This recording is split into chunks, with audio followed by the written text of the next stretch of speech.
At 43 years old, Tom Brady walked away from the greatest dynasty in NFL history to join the Tampa Bay Buccaneers, a team that hadn't won a playoff game in nearly 2 decades.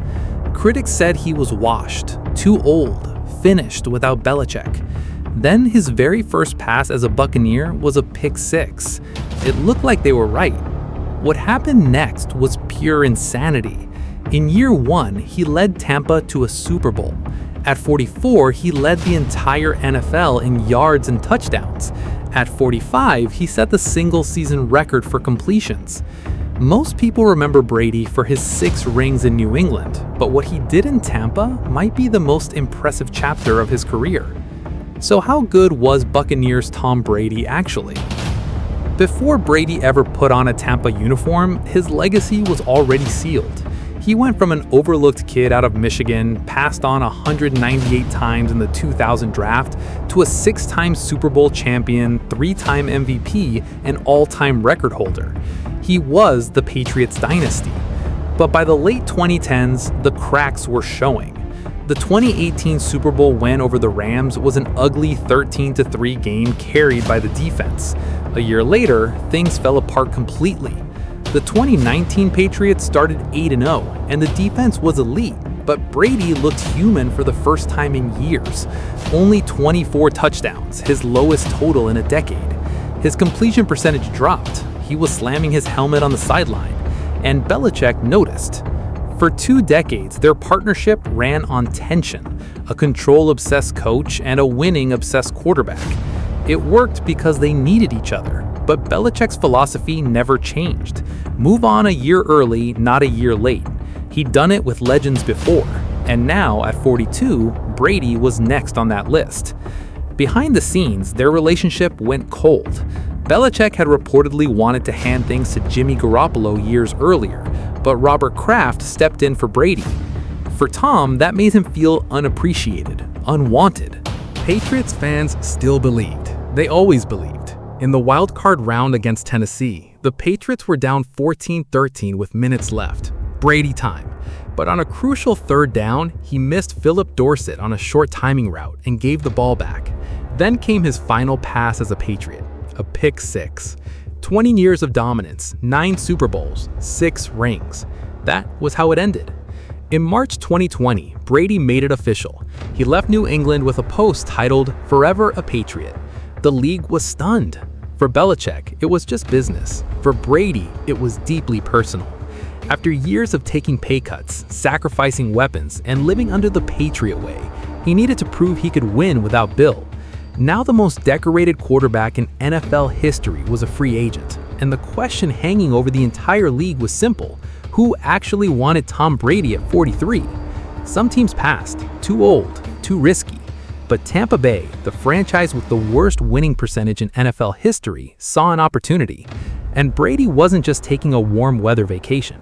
Chris Godwin gave up his number 12 for him.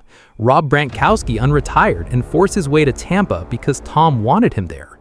Mike Evans, Chris Godwin, a defense on the rise. Suddenly, this looked less like a retirement tour and more like Brady building an army. But then reality hit.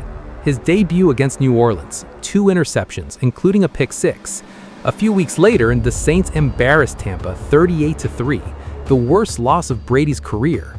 By late November, the Bucs were 7-5. Tyreek Hill had just torched their secondary for over 200 yards in the first quarter alone. The critics felt vindicated. Maybe this gamble was too big.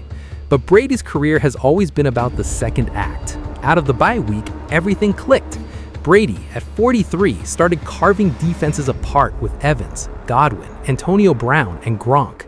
Tampa won 4 straight, finished 11-5, and snapped a 13-year playoff drought. Then came the playoffs, Brady's living room. Washington first, their defense was ranked 2nd in the league. Rookie Chase Young publicly called Brady out. Brady threw for 381 yards and 2 touchdowns, becoming the oldest player in NFL history to throw a postseason touchdown pass. Next up, New Orleans. Drew Brees' final season. The 2 all-time leaders in passing yards on opposite sidelines. Brady ended Brees' career on his own field, 30-20. Then the NFC Championship in Lambeau. Brady versus Rodgers, the matchup everyone had been dreaming about. Brady threw 3 touchdowns, survived 3 interceptions, and punched his 10th Super Bowl ticket. He became just the second quarterback ever to take 2 different teams to the Super Bowl. The grand finale? Super Bowl 55 in Tampa, the first time a team ever played in their own stadium. Brady versus Mahomes, the GOAT against the young king everyone believed would take his crown. It wasn't close. The Bucs defense smothered Mahomes. Brady threw 3 touchdowns, 2 to Gronk, setting the all-time record for most playoff touchdowns between a quarterback and a receiver. Final score, 31-9. Brady lifted his 7th Lombardi, his 5th Super Bowl MVP, and at 43 years old, he became the oldest quarterback in NFL history to win it all. 1 year, that's all it took. Brady walked into the most losing franchise in NFL history and made them champions overnight. And then, incredibly, he came back for more. He had MCL surgery that offseason. Most players would take a year just to recover. Brady came back better. Week 1 against Dallas, 379 yards and 4 touchdowns in primetime, hitting Gronk twice in the end zone. Week 3 against the Rams, 432 yards, becoming just the second player in NFL history to reach 80,000 passing yards. Then October 3rd, 2021, Brady's return to Foxborough. With Belichick on the other sideline and the Patriot Stadium crowd watching, Brady broke Brees' all-time passing yards record with a 28-yard strike to Mike Evans, right in front of the fans who'd watched him build a dynasty. That night, he became just the 4th quarterback ever to beat all 32 NFL teams. A week later, 411 yards and 5 touchdowns against Miami. In Week 7, he threw his 600th career touchdown, the first quarterback in history to ever do it. Later that year against Buffalo, he broke the all-time completions record and delivered a walk-off overtime strike to seal the win. By season's end, Brady had 485 completions, a new NFL record, 5,316 passing yards, the 3rd most in league history, and 43 touchdowns. At 44 years old, he was putting up the best numbers of his career. Tampa finished 13-4, the best regular season in franchise history.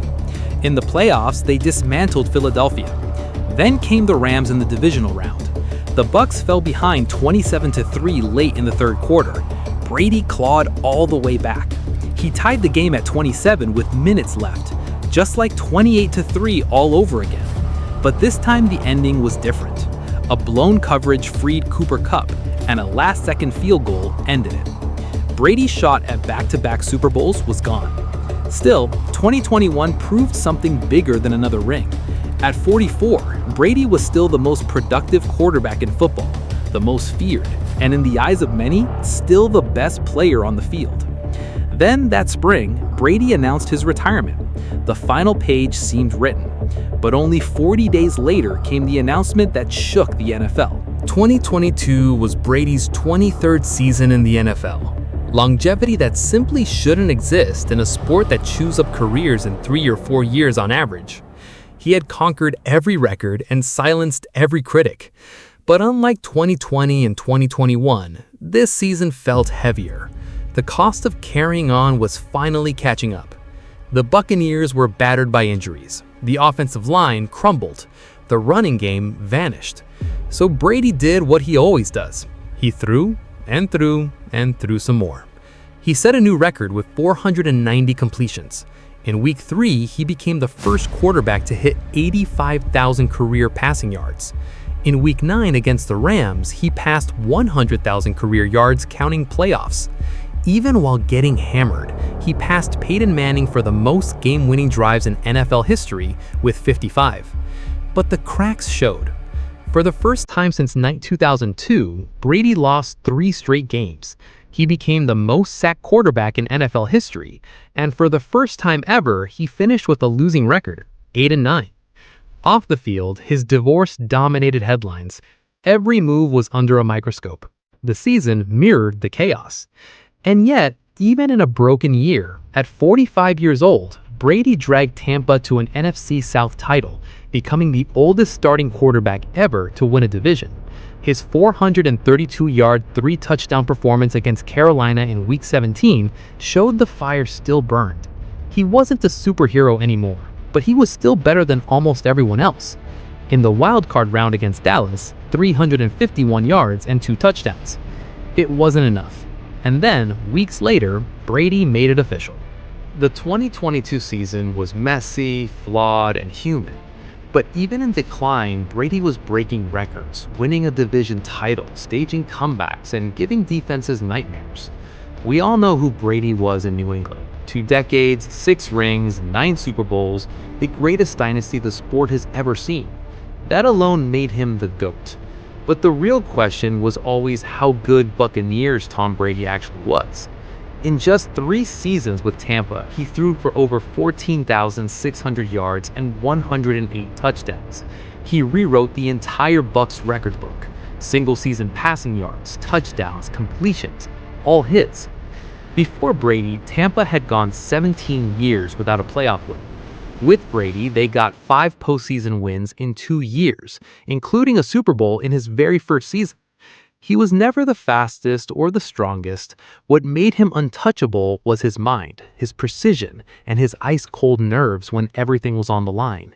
He engineered 14 game-winning drives in the postseason alone, an NFL record that's twice as high as anyone else in history. But the most unbelievable part wasn't even the stats or the rings. It was the context. Quarterbacks are supposed to fade in their mid-30s. Brady was throwing for 5,000 plus yards at 44 and setting completions records at 45. Buccaneers Tom Brady wasn't just great, he was timeless. He was the greatest aging athlete in the history of sports. Even at his lowest in Tampa, Brady was still higher than almost any quarterback has ever climbed in their prime. His Patriots career made him the GOAT. His Buccaneers career proved that even Father Time couldn't beat him.